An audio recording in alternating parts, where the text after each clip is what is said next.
24 घंटे पहले हमने इस कमरे में अजनबी की तरह प्रवेश किया था और 24 घंटे बाद हम उसी कमरे से जीवन साथी, पति पत्नी नहीं, जीवन साथी बनकर निकल रहे हैं।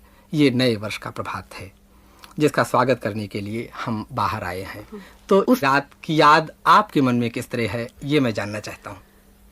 ओंकार, एक बड़े व्यक्ति की पत्नी बनकर कुछ ऐसी भी मैं सोचती हूँ चीज़ें हो जाती हैं कि जो बहुत निजी और अपनी बातें होती हैं वो बड़े व्यक्ति की जीवनी में स्पष्ट रूप से आ जाती हैं।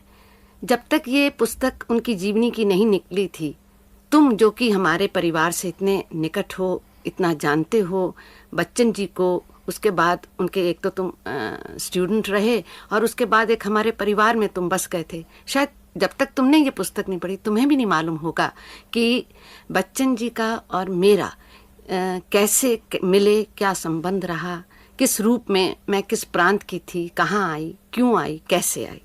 खैर, जब उन्होंने इतने स्पष्ट रूप में अपनी जीवनी में लिख ही डाला है तो मैं तुम्हारे प्रश्न का यही उत्तर दे सकती हूँ कि मैं एक बहुत ही भगवान और नियति को मानने वाली लड़की थी।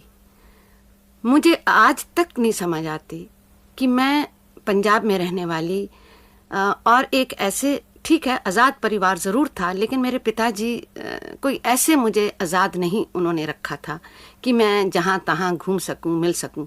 और जब मैं इतने साल पहले की बात करती हूँ तो वो युग ही दूसरा था। क्यों मैं वहाँ, कैसे मैं वहाँ बरेली उत्तर प्रदेश के एक शहर में पहुँची जहाँ पे हमारे मित्र लोग थे।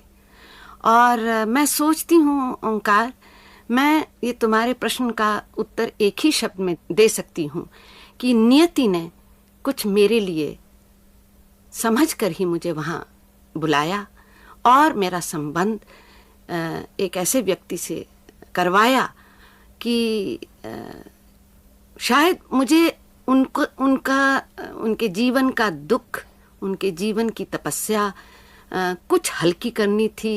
शायद इसीलिए मुझे उनका साथी चुना गया। अच्छा, अभी आपने कहा कि एक महत्वपूर्ण व्यक्ति की पत्नी होना वगैरह वगैरह। हाँ। महत्वपूर्ण व्यक्ति की पत्नी के रूप में आप बताइए कि क्या कठिनाइयाँ या क्या विशेषताएं आपने अनुभव की?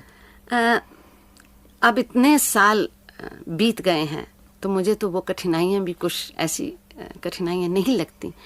लेकिन मैं सच अगर कहूँ तो मेरा ख्याल है एक महत्वपूर्ण व्यक्ति की संगनी बनना काफ़ी कठिनाई पूर्ण होता है। अच्छा, इस समय मुझको ये भी बहुत याद आ रहा है, हम लोग जब पढ़ रहे थे काफ़ी आप लोगों को लेकर के टीका टिप्पणियाँ आलोचनाएं हुआ करती थी। वो होती हैं, सबके साथ चलती हैं। मुझे खैर छोटी सी बात याद आ गई। उन दिनों में इलाहाबाद में मुझे बहुत उलझन होती थी। नई मेरा विवाह हुआ था और मैं कुछ जानती भी नहीं थी कि अरे भाई ये बड़े व्यक्ति की, बड़े कवि की पत्नी होके क्या है, कोई ऐसी खास चीज़ तो है नहीं। लेकिन मैं बाहर निकलती थी तो मेरी चूड़ियों के रंग तक जो मैं अपनी बाहों में पहनी वो भी लोग देखते थे और उसकी चर्चा करते थे। तो मैं बड़ी दुखी होती थी। अरे भाई ये तो मेरी अपनी पहनाव की चीज़ें हैं, दूसरों को इससे मेरा क्या मतलब, तुम समझे? हाँ, बाकी तुमने जो प्रश्न किया कठिनाइयाँ रोज़मर्रा जीवन की होती हैं।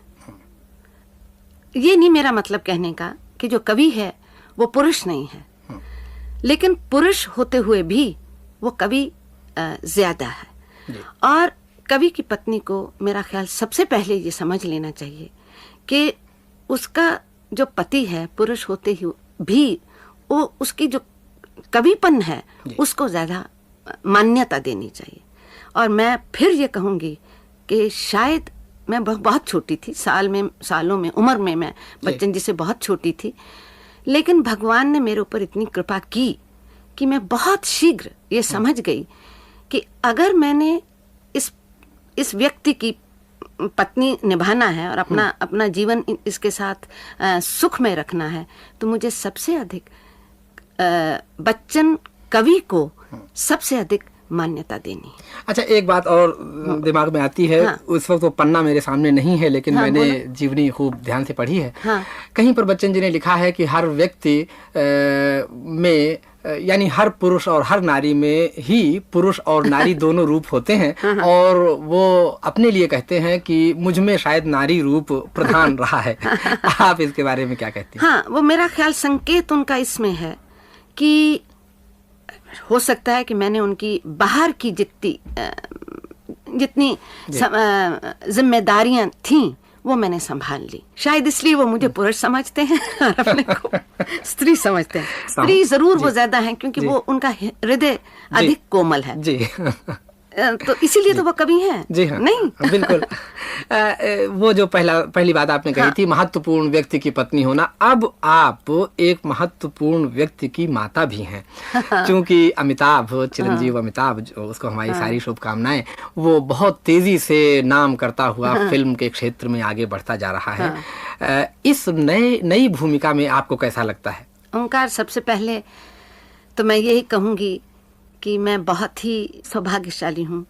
पति की वजह से तो मुझे बहुत शौहरत, नाम और मेरी इज्जत हुई।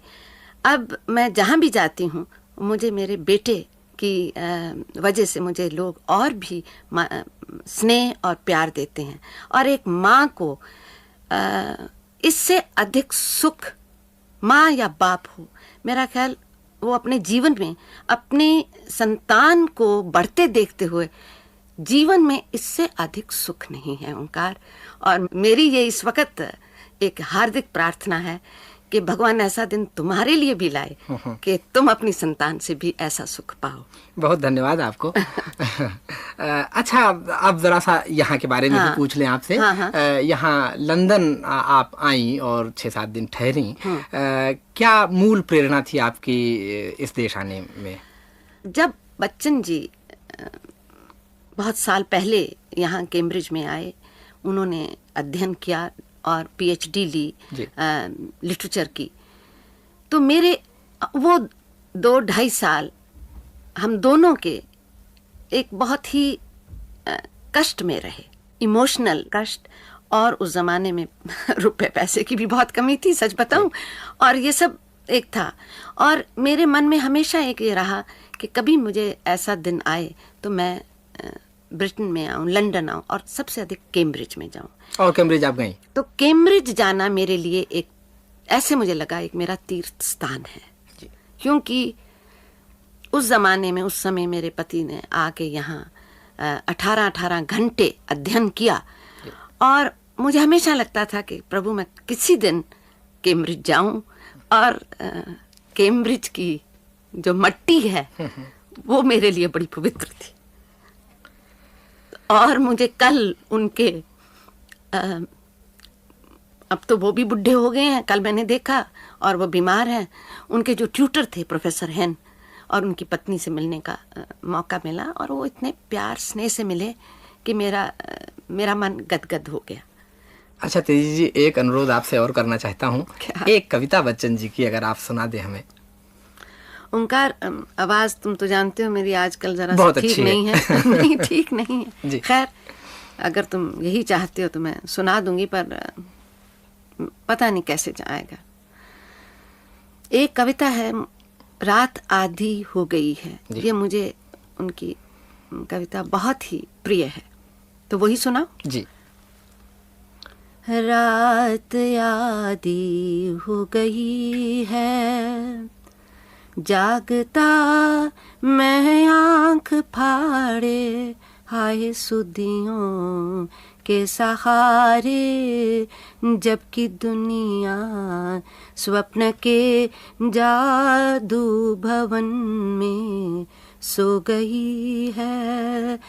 रात आधी हो गई है, सुन रहा हूँ शांति इतनी है, टपकती बूंद जितनी ओस की, जिनसे द्रुमों का गात रात भिगो गई है।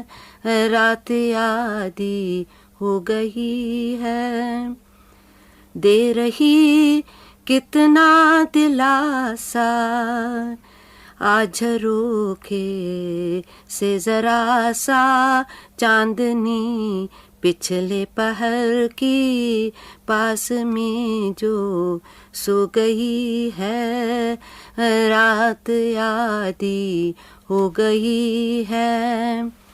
ओंकार जी यही कविता मैं तुम्हें इसलिए सुनाई जी कि जैसे तुमने मुझे पहले पूछा कि पहली जब तुम बच्चन जी को मैं मिली तो मुझे क्या उनमें मतलब ऐसी चीज थी जी जो कि मैं उनकी तरफ खिंच गई और हमारा स्नेह संबंध हुआ। वो मैं इतना सिर्फ कहना चाहती हूँ कि जब मैंने बच्चन जी को इतने साल पहले पहली बार मिली तो मुझे एक कमरे में जब वो आए तो एक आदमी दुबला पतला निराशा की मूर्ति जैसे मेरे सामने आई। जी कुछ स्त्रियों में ममता ज्यादा होती है तो मैं सोचती हूँ मुझ में अधिक है। जी अब मैं जब पीछे देखती हूँ तो मुझे लगता है कि हो सकता है कि मेरा उस वक़्त ऐसा मन आया और मैं उनकी तरफ जो खिंची तो उनकी ये निराशामय मूर्ति जो थी जी मुझे ज़्यादा उनकी तरफ मेरा पास आने की मुझे जिसे कहते हैं ना कारण बनी। हाँ कारण बनी। और उस निराशा को आपने आशा में, उल्लास में, उत्साह में, 7 रंगों में बदल दिया जो कि सतरंगिनी के रूप में प्रतिफलित हुआ। तेजी जी स्टूडियो में आने के लिए बहुत बहुत धन्यवाद। नमस्कार। नमस्कार।